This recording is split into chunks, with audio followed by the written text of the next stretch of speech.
I want to talk about Islam for a moment because I think we are wise to be concerned about it. As you know, I'm concerned about religion in general, but I think we're wise to differentiate specific religious beliefs. And we are, I think, quite encumbered by political correctness and just frank confusion on this front.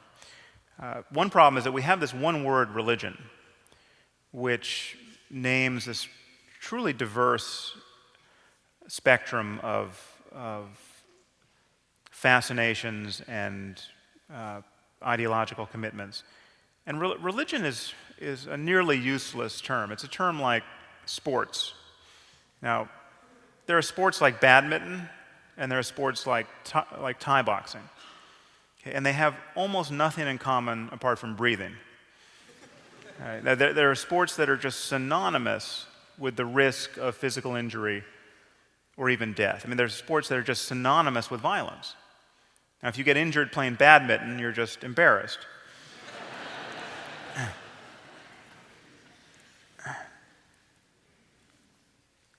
We're facing a problem at this moment.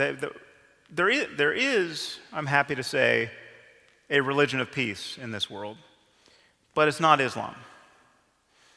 Okay. To call Islam a religion of peace, as we hear ceaselessly reiterated, is completely delusional.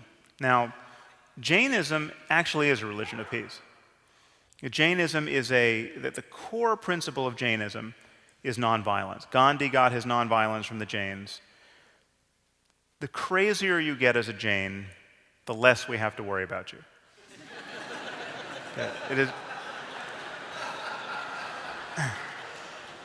This is. I mean, Jain extremists are actually they are paralyzed by their pacifism. Jain extremists just they can't take their eyes off the ground when they walk lest they step on an ant. They filter every sip of water through cheesecloth lest they swallow and thereby kill a bug. I mean, needless to say, they're vegetarian. So the problem, notice, the problem is not religious extremism, okay, because extremism is not a problem if your core beliefs are truly nonviolent. The problem isn't fundamentalism, which we often hear this said. These are euphemisms. I mean, the only problem with Islamic fundamentalism are the fundamentals of Islam. Now, we have Mullah Omar and Osama bin Laden and Khalid Sheikh Mohammed. These guys agree about the nature of reality and how to live within it. And the problem is they are giving a very plausible version of the faith. Osama bin Laden is not the Reverend Jim Jones of the Muslim world.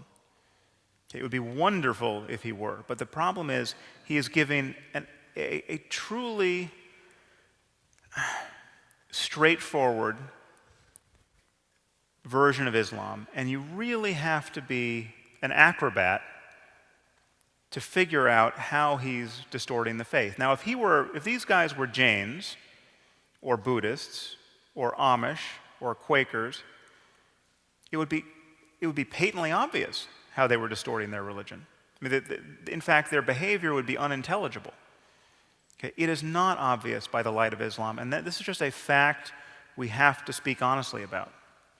And no one should be speaking more honestly about this and more volubly about this than moderate Muslims. Moderate Muslims have to find some way to grapple with this fact. But to say that Osama bin Laden is David Koresh is just a lie, and it's a dangerous lie at this point.